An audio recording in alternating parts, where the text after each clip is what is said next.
에베소서 1장 3절에서 6절까지의 말씀 우리 같이 봉독합니다.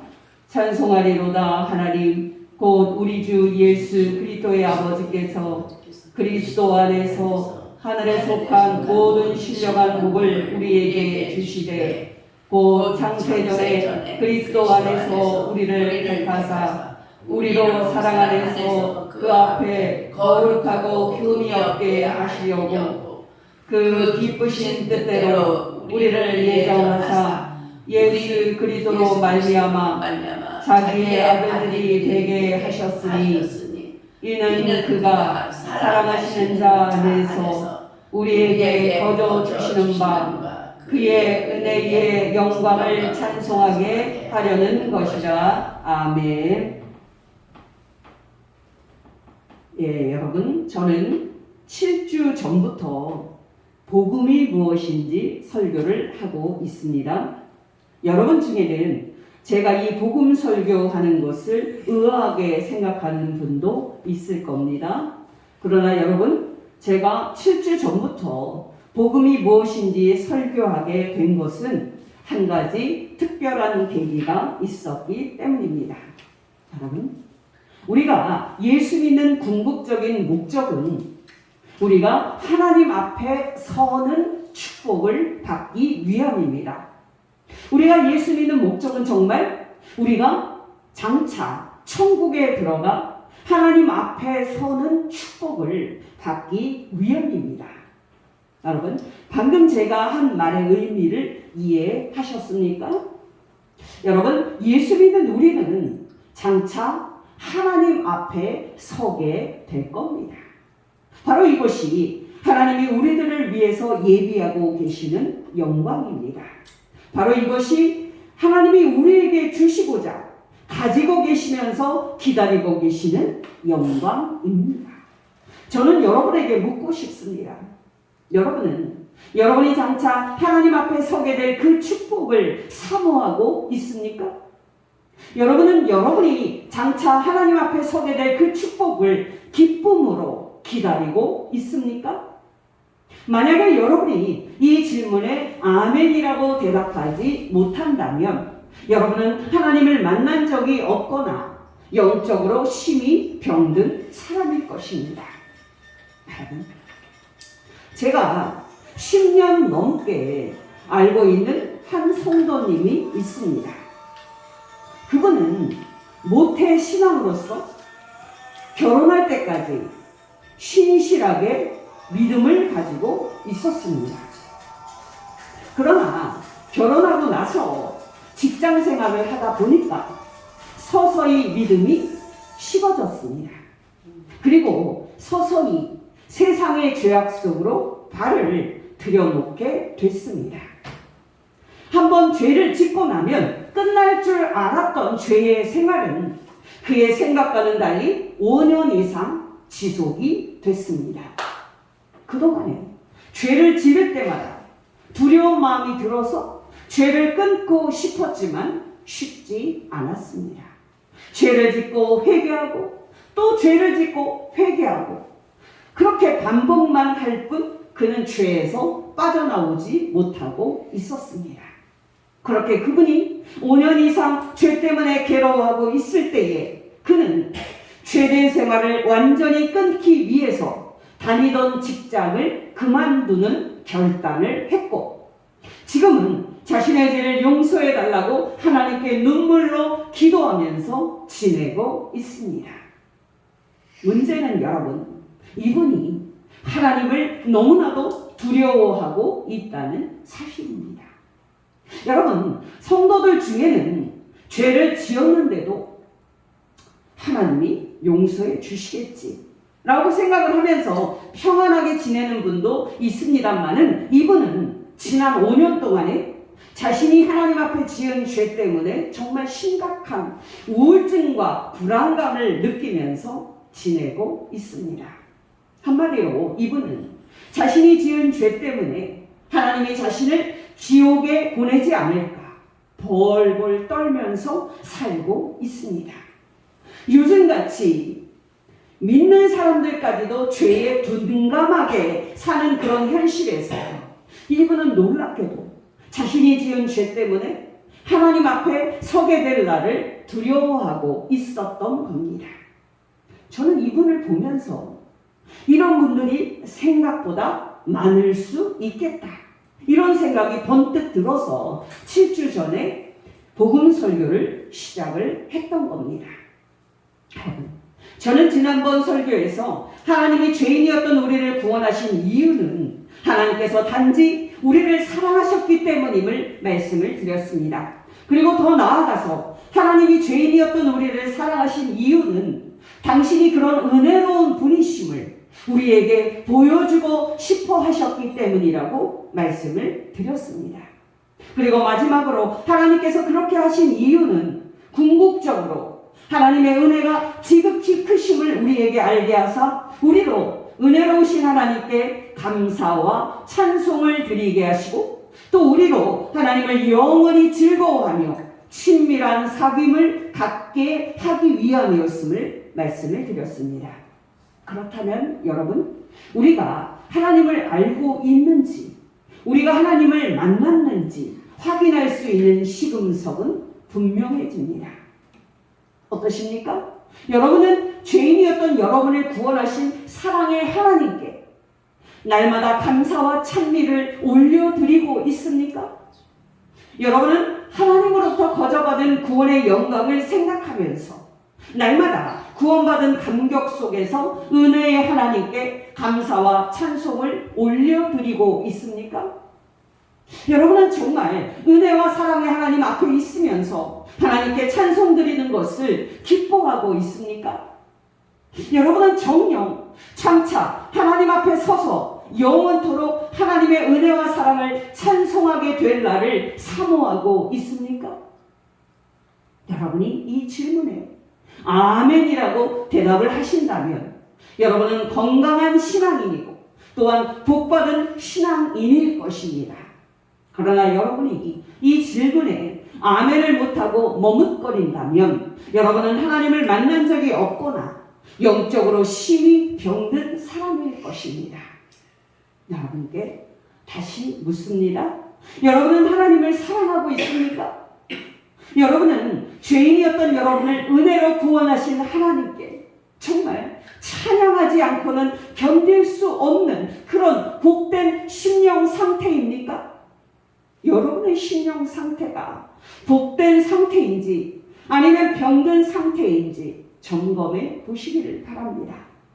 제가 복된 심령 상태를 보여주는 찬송가 가사를 말씀을 드리니까 여러분의 심령 상태를 점검해 보시기를 바랍니다. 찬송가 85장 1절입니다. 구주를 생각만 해도 이렇게 좋거든. 주 얼굴 배울 때에야 얼마나 좋으랴. 4절 하나님 넓은 사랑을 어찌다 말하랴. 주 사랑 받은 사람만 그 사랑 알도다. 또 찬송가 95장 1절입니다. 나의 기쁨, 나의 소망 되시며 나의 생명이 되신 주. 밤낮 불러서 찬송을 드려도 늘 아쉬운 마음뿐일세. 찬송가 484장 1절입니다. 내 맘의 주여 소망 되소서. 주 없이 모든 일 헛되어라. 밤에나 낮에나 주님 생각. 잘 때나 깰 때 함께 하소서. 마지막으로 찬송가 680장 1절입니다. 후일의 생명 그칠 때 여전히 찬송 못하나 성부의 집에 깰 때에 내 기쁨 한량 없겠네. 내 주 예수 배울 때에 그 은혜 찬송하겠네. 내 주 예수 배울 때에 그 은혜 찬송하겠네. 아멘. 어떠십니까? 여러분은 이 찬송가를 쓴 성도들처럼 여러분을 은혜로 구원하신 하나님을 향하여 이렇게 찬송하고 있습니까? 여러분은 죄인이었던 여러분을 오직 사랑으로 구원하신 하나님을 향해서 날마다 감사를 드리며 하나님을 즐거워하고 있습니까? 여러분, 성도님들 중에는 하나님을 믿고 있는데도 불구하고 여전히 하나님을 두려워하거나 여전히 하나님을 무서워하는 분들이 얼마나 많은지 모릅니다. 또 앞에 죄를 지었던 그 죄 지은 성도처럼 죄인을 은혜로 구원하신 하나님을 알지 못한 채 회개를 하면서도 여전히 두려움 가운데 있는 분들이 얼마나 많은지 모릅니다.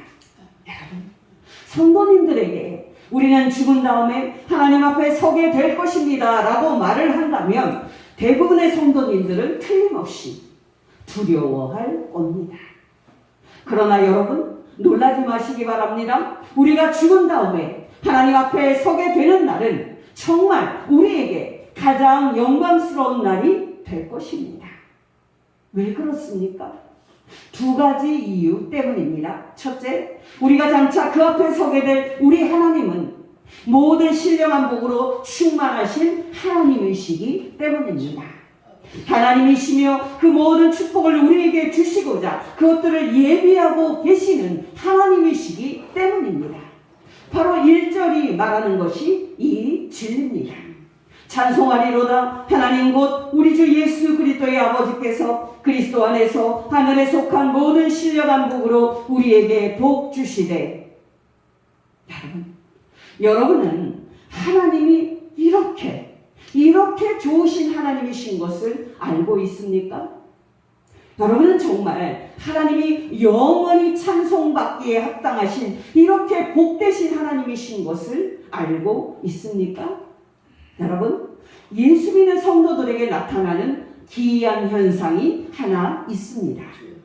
기이한 일이라고 밖에는 달리 표현할 길이 없는 정말 기이한 일입니다. 그것은 바로 구원받는 영광스러움을 알지 못하는 우리 성도의 비극적인 실패입니다. 여러분께 질문을 드리니 여러분의 마음속으로 대답해 보시기를 바랍니다. 여러분은 돈과 재물을 좋아하십니까? 여러분께 이렇게 다시 묻습니다.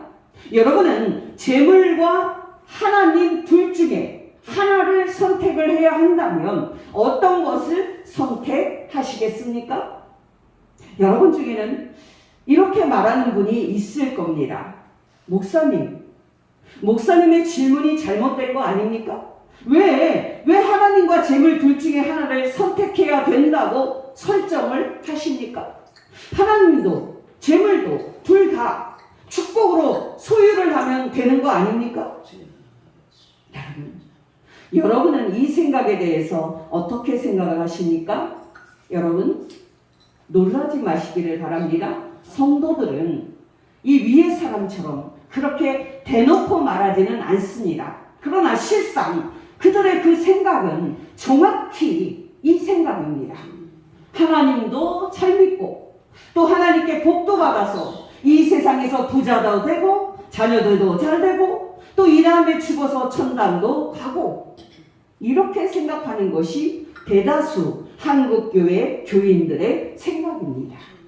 여러분, 기억하시기 바랍니다. 이런 생각은 우리가 아무 생각 없이 들으면 틀린 생각도 아닌 것 같고 심지어 맞는 생각인 것처럼 들립니다.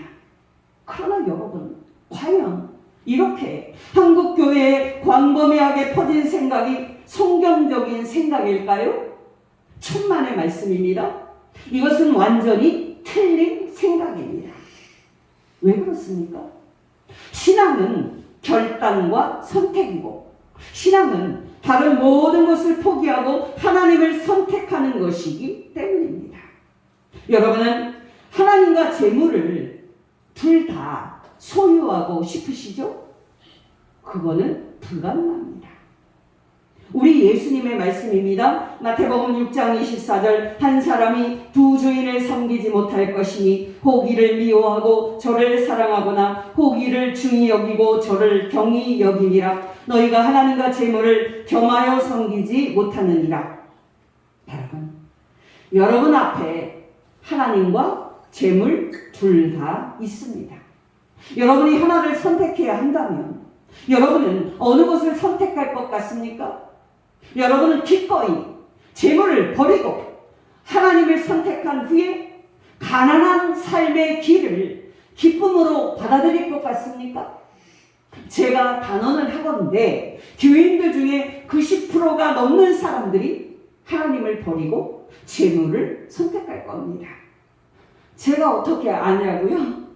그게 바로 우리 인간의 부패성입니다. 입으로는 하나님을 사랑합니다, 사랑합니다 말하지만 실상은 돈을 좋아하는 게 우리 인간입니다. 예수를 믿는다고 이 욕망이 쉽게 사라지는 것이 아닙니다. 찬송가 94장 가사는 이렇습니다. 주 예수보다 더 귀한 것은 없네. 이 세상 부귀와 바꿀 수 없네. 주 예수보다 더 귀한 것은 없네. 이 세상 명예와 바꿀 수 없네. 주 예수보다 더 귀한 것은 없네. 이 세상 행복과 바꿀 수 없네. 세상 즐거움 다 버리고 세상 자랑 다 버렸네. 주 예수보다 더 귀한 것은 없네. 예수밖에는 없네. 아멘. 아멘. 여러분, 저는 최근에 이 찬송을 부르다가 이 가사가 내가 사는 모습과 다른 것을 알고서 놀란 적이 있습니다. 왜냐하면 나는 이 세상에서 부귀영화를 얻었으면 하고 바라는 게 내 자신임을 알기 때문입니다. 또 나는 이 세상에서 내 이름이 좀 알려지고 명성과 명예를 얻었으면 하고 바라는 게 내 자신임을 알기 때문입니다. 또 나는 이 세상에서 행복하게 살았으면 하고 바라는 게 내 자신임을 알기 때문입니다. 그러면서 우리 자신이 진짜 이런 세상의 축복보다 예수님을 사랑하는 것처럼 뻔뻔하게 이 찬송가를 부르는 것이 우리 자신입니다. 어떠십니까? 여러분은 하나님이 영원 전부터 당신을 사랑하는 자들을 위하여 예비해 놓고 계시는 이 신령한 하늘의 축복을 받으려고 인생길을 달려가고 있습니까? 여러분은 정말 이 세상의 축복을 포기하고 하나님이 여러분을 위해서 예비하신 그 썩지 않는 영원한 영광을 잡으려고 달려가고 있습니까? 여러분께 다시 묻습니다. 여러분은 여러분에게 하늘에 속한 모든 신령한 축복을 주시고자 준비하고 계시는 은혜로우신 하나님을 정말 즐거워하고 있습니까? 여러분은 장차 그 축복들을 여러분에게 주사 그 앞에서 누리게 하실 하나님을 정말 기뻐하고 있습니까? 여러분께 성경의 근거에서 분명히 말씀을 드립니다. 여러분, 신앙은 이 세상의 축복을 그냥 줘도 안 받고 장차 우리에게 하늘에 속한 모든 썩지 않는 축복을 은혜로 주실 하나님만 바라보며 하나님만을 섬기는 겁니다. 이 기준에 못 미친다면 우리의 신앙은 결함이 있을 뿐만 아니라 심히 병들어 있는 신앙일 것입니다. 제가 요즘 좀 바쁘기는 하지만 로이드 존즈의 전기를 읽고 있는데요. 로이드 존즈의 삶의 이야기를 통해서 예수 믿는 우리가 입으로는 신령한 하늘의 축복을 우리에게 주실 하나님을 사랑한다 하고 말하지만 실제로는 우리가 하나님보다 이 세상에 썩어질 축복을 얼마나 더 좋아하는지를 말씀을 드립니다. 또 장차 우리에게 하늘에 속한 모든 신령한 축복들을 은혜로 주시고 그 축복들을 누리게 하실 하나님의 은혜의 영광을 우리가 얼마나 모르고 있는지 말씀을 드립니다. 로이드 존즈가 처음에는 의사였는데요. 그가 의사를 그만두고 목사가 됐을 때 런던 전체가 발칵 뒤집혀졌습니다. 정말 영국 전체가 발칵 뒤집어졌습니다. 로이드 존즈는 그 당시에 보통 의사가 아니었습니다. 그는 그 당시에 의학 박사까지 포함해서 의학 학위를 4개나 땄고 그 당시에 영국 황실과 상류층의 주치의인 호든의 수석 조교였을 정도로 최고의 의사 경력까지 가지고 있었습니다. 그런 화려한 경력을 가지고 있었던 그가 시골에 있는 미자립 교회에 내려가서 가난한 광부들을 대상으로 설교를 하고 목회를 하겠다고 말했을 때 세상은 완전히 뒤집어졌습니다. 사람들은 아니 의사가 왜 그 좋은 의사를 그만두고 목사를 하려고 하지? 미친 거 아니야? 라고 말하고 있었습니다. 여러분, 더 놀라운 것은 무엇인지 아십니까? 예수 믿는 성도들 뿐만 아니라 거의 모든 동료 또 목사들까지도 큰 충격을 받았습니다.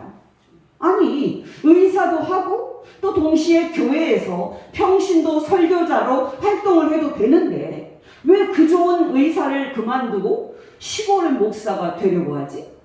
도무지 이해할 수가 없네. 여러분, 심지어 어떤 사람은 이렇게 말했습니다.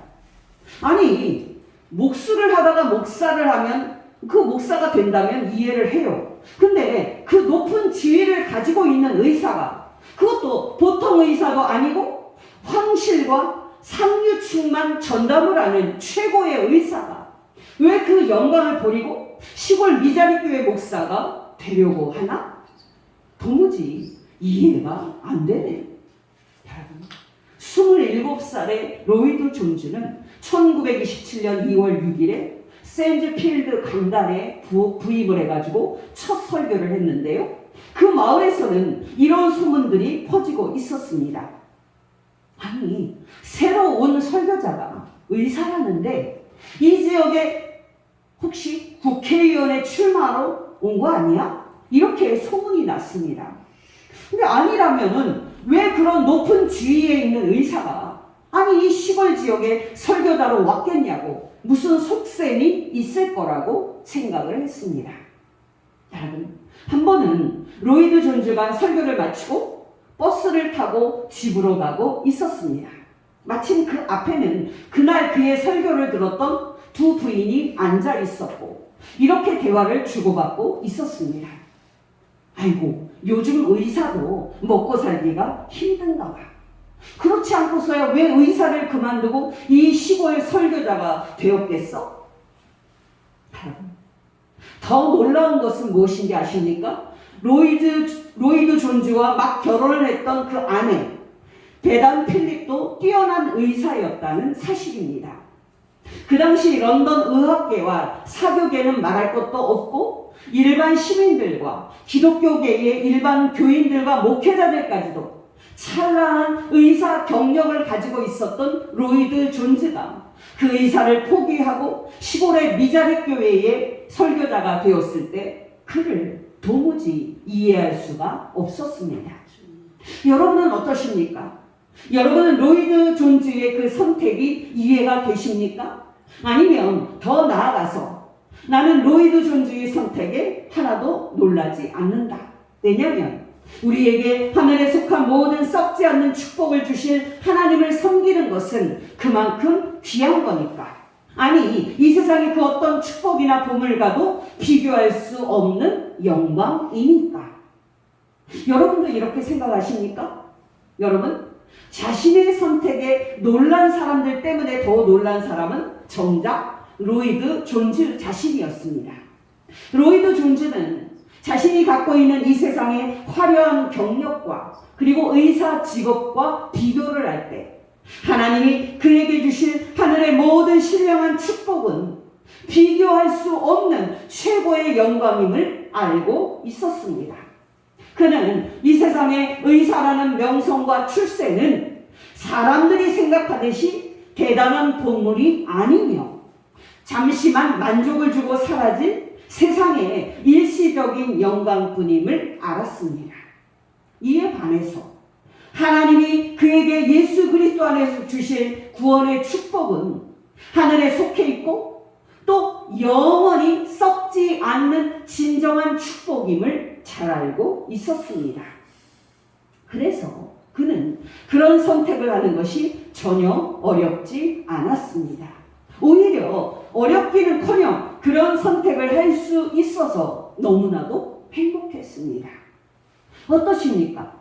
여러분에게도 로이드 존즈와 같은 감격이 있습니까? 여러분에게도 로이드 존즈처럼 이 세상의 축복을 하찮게 여기고 하늘에 속한 모든 신령한 축복과 그 축복을 주시는 하나님을 섬기는 것, 이것이 가장 귀하게 여기는 영광스러움이 있습니까? 여러분, 기억하시기 바랍니다. 우리에게 지금 필요한 것은 하나님으로부터 거저받은 이 구원의 감격을 우리가 회복하는 일입니다. 또 우리에게 지금 필요한 것은 하늘에 속한 모든 신령한 축복을 우리에게 주시고자 그것들을 예비하고 계시는 우리 하나님을 섬기는 그 영광스러움을 회복하는 겁니다. 여러분께 다시 묻습니다. 여러분은 무엇을 잡으려고 애쓰고 있습니까? 이 세상에 썩어지고 없어질 일시적인 축복입니까? 아니면 하늘에 속한 영원한 축복입니까? 여러분께 다시 묻습니다. 여러분의 만족은 돈이라는 만몬에 가 있습니까? 아니면 여러분에게 하늘에 속한 모든 신령한 축복을 줘서 장차 영원토록 누리게 하신 하나님이십니까? 오늘날 많은 교인들 중에는 입으로는 하나님을 믿는다고 말하지만 실제로는 하나님을 믿지 않는 분들이 얼마나 많은지 모릅니다. 왜냐하면 정말 그 사람이 하나님을 만났다면, 정말 그 사람이 예수 그리스도 안에서 하늘에 속한 모든 신령한 복을 주시는 하나님을 만났다면 그가 이 세상의 그 일시적인 모든 축복들을 가치 없는 것으로 여길 게 뻔하고, 그가 하나님이 예비하신 하늘의 축복을 잡으려고 천성을 향해서 달려갈 것이기 뻔하기 때문입니다. 여러분, 로이드 존즈는요 바로 그런 사람이었습니다. 로이드 존즈는 자신의 개인적인 이야기를 잘 하지 않는 사람이었는데요, 1928년 4월 28일자 설교에서 자신이 왜 그 좋은 일인 의사 직업을 포기했는지 그 이유를 조금 자세히 말했습니다. 결론 부분만 말씀을 드립니다. 로이드 존즈의 이야기입니다. 저는 제가 아픈 사람을 치료해서 그 사람이 건강하게 되었을 때 잘된 것으로 생각했습니다. 그러나 건강을 회복하자마자 그들은 다시 죄를 짓고 옛생활로 다시 돌아가 버렸습니다. 저는 그때 이 사람들이 죄짓게 하는데 도움을 주었을 뿐임을 알았고 더 이상 그 일을 하지 않아야겠다고 작정했습니다. 저는 영혼을 치료하기를 원합니다. 사람이 몸의 질병을 가지고 있으면서 영혼이 잘 되어 있으면 그는 정말 잘된 사람입니다. 그러나 사람이 몸이 건강하고 영혼이 병들어 있다면 그는 70여 년을 살다가 영원한 지옥을 맞이하게 됩니다. 정말 그렇습니다. 우리는 천국의 가장 좋은 것을 위해서 이 세상의 좋은 것을 포기해야 합니다. 저에게 가장 좋은 것은 구원받은 즐거움과 제가 장차 천국에 들어가서 누리게 될 영생입니다. 여러분, 저는 로이드 존즈의 전기를 읽으면서 전율을 느낄 정도로 큰 충격을 받았는데요, 여러분도 한번 꼭 그 책을 사서 읽어보시고 은혜 받으시기를 바랍니다. 여러분, 중요한 것은 뭡니까? 여러분도 로이드 존즈와 같은 마음으로 하나님을 섬기고 있습니까? 여러분에게도 로이드 존즈처럼 이 세상의 모든 좋은 것을 포기할 정도로 구원받는 것과 영생, 이것이 가장 좋은 겁니까? 여러분에게도 로이드 존즈처럼 하늘에 속한 모든 신령한 축복을 주시려고 준비하고 계시는 하나님만이 여러분의 만족입니까? 여러분 자신을 속이지 마시기 바랍니다. 여러분이 정말 예수 믿고 하나님을 만난 사람인지 점검해 보시기를 바랍니다. 왜냐하면 하나님을 진정으로 만난 사람은 이 세상의 모든 좋은 것을 아무 가치 없는 것으로 여기게 되어 있기 때문입니다. 왜요? 하나님이 그에게 예비하신 하늘에 속한 모든 영원한 축복들이 너무나도 영광스럽기 때문입니다.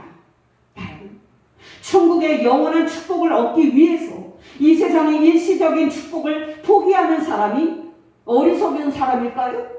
아니면 이 세상의 일시적인 축복을 얻기 위해서 천국의 영원한 축복을 포기하는 사람이 어리석은 사람일까요? 로이드 존즈처럼 사람들이 볼 때 어리석고 미친 것처럼 이해 안 되게 선택한 대표적인 사람이 바로 사도 바울입니다.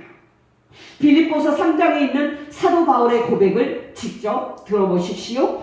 빌립보서 3장 5절에서 12절입니다. 나는 8일 만에 할례를 받고 이스라엘 족속이요 베냐민 지파요 히브리인 중에 히브리인이요 율법으로는 바리새인이요 열심으로는 교회를 박해하고 율법의 의로는 흠이 없는 자라. 그러나 무엇이든지 내게 유익하던 것을 내가 그리스도를 위하여 다 해로 여길 뿐더러 또한 모든 것을 해로 여김은 내 주 그리스도 예수를 아는 지식이 가장 고상하기 때문이라. 내가 그를 위하여 모든 것을 잃어버리고 배설물로 여김은 그리스도를 얻고 그 안에서 발견되려 함이니 내가 가진 의는 율법에서 난 것이 아니요 오직 그리스도를 믿음으로 말미암은 것이니 곧 믿음으로 하나님께로부터 난 의이라. 내가 그리스도와 그 부활의 권능과 그 고난에 참여함을 알고자 하여 그의 죽으심을 본받아 어떻게 해서든지 죽은 자 가운데서 부활에 이르려 하느니 내가 이미 얻었다 함도 아니요 온전히 이루었다 함도 아니라 오직 내가 그리스도 예수께 잡힌 바 된 그것을 잡으려고 달려가노라. 여러분, 정말 저와 여러분에게 있는 진정한 문제는 무엇입니까? 가난입니까? 아니면 실직입니까? 아니면 이 세상의 다른 그 무엇입니까? 여러분, 이런 것들은 우리의 진정한 문제가 아닙니다. 우리의 진정한 문제는 하나님으로부터 거저받은 그 구원의 영광을 보지 못하는 우리의 비극적인 무지입니다. 또 우리의 진정한 문제는 하늘에 속한 모든 신령한 축복을 우리에게 주시고자 예비하고 계시는 하나님을 즐거워하지 못하는 우리의 비극적인 실패입니다.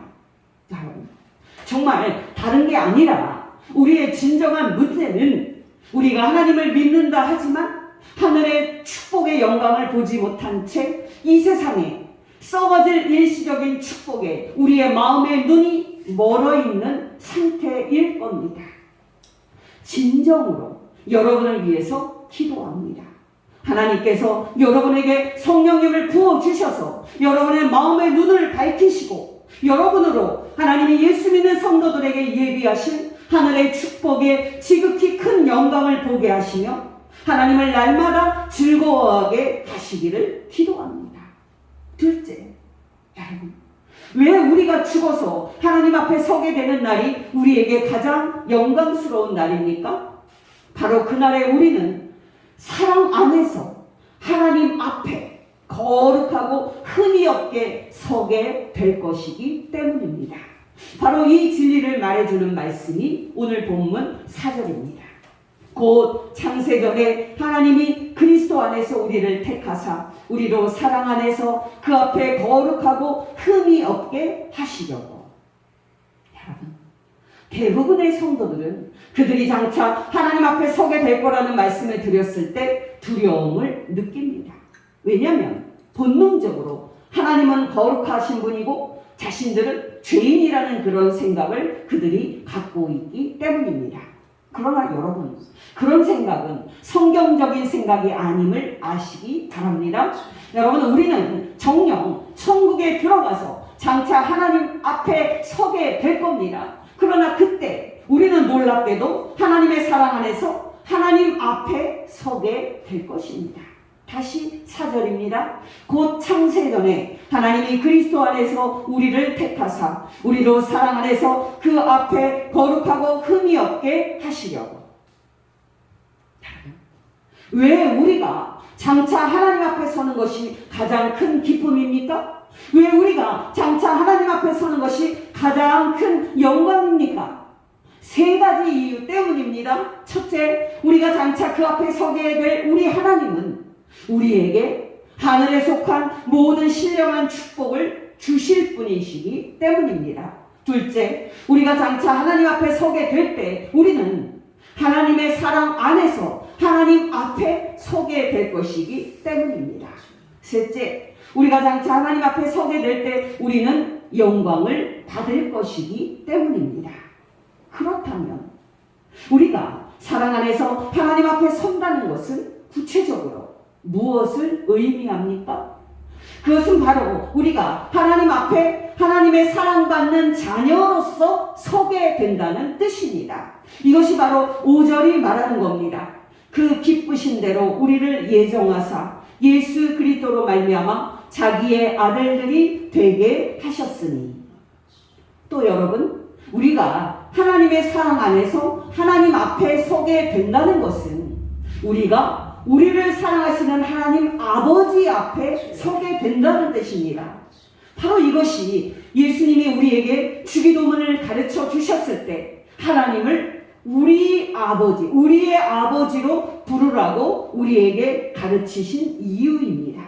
그래서 우리는 주기도문을 드릴 때마다 하나님을 향해서 하늘에 계신 우리 아버지여 라고 부르는 겁니다.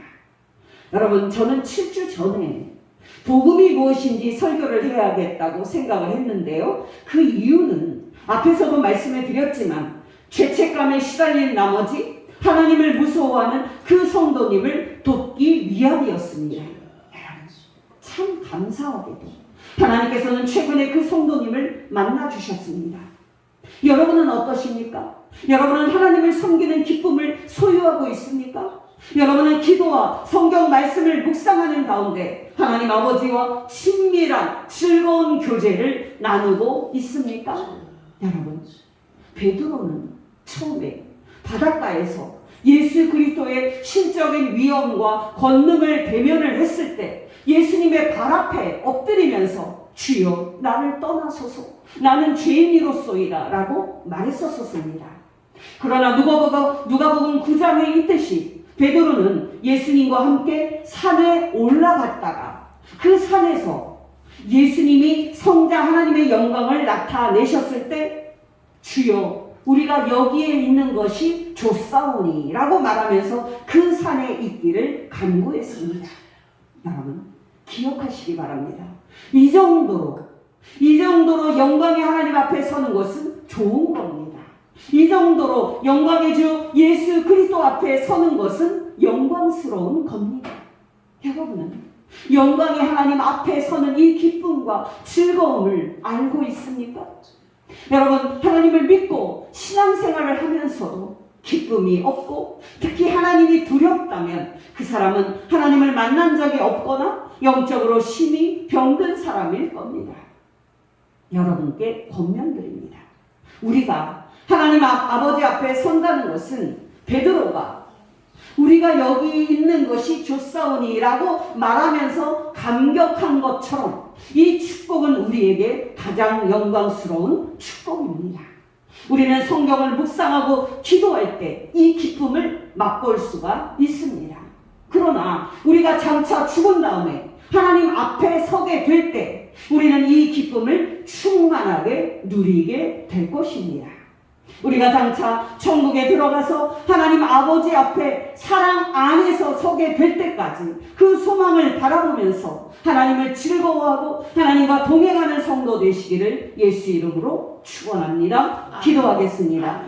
하나님 아버지, 우리를 사랑 안에서 하나님 아버지 앞에 거룩한 자로 세우시기 위해 은혜로 구원하신 것 진심으로 감사를 드립니다. 하나님 아버지, 우리 중에 하나님께서 우리에게 하늘에 속한 모든 신령한 축복을 주시고자 구원하신 그 선한 뜻을 알지 못한 채 아직도 하나님을 두려워하는 분이 있습니까? 그분에게 성령님을 부으사 구원받은 감격을 회복시켜 주시고 은혜의 하나님과 교제하는 즐거움을 회복시켜 주옵소서. 또한 장차 천국에 들어가 하나님 아버지 앞에서 사랑 안에서 영생을 누릴 소망으로 기뻐하고 또 기뻐하게 하옵소서. 예수님의 이름으로 기도합니다. 아멘.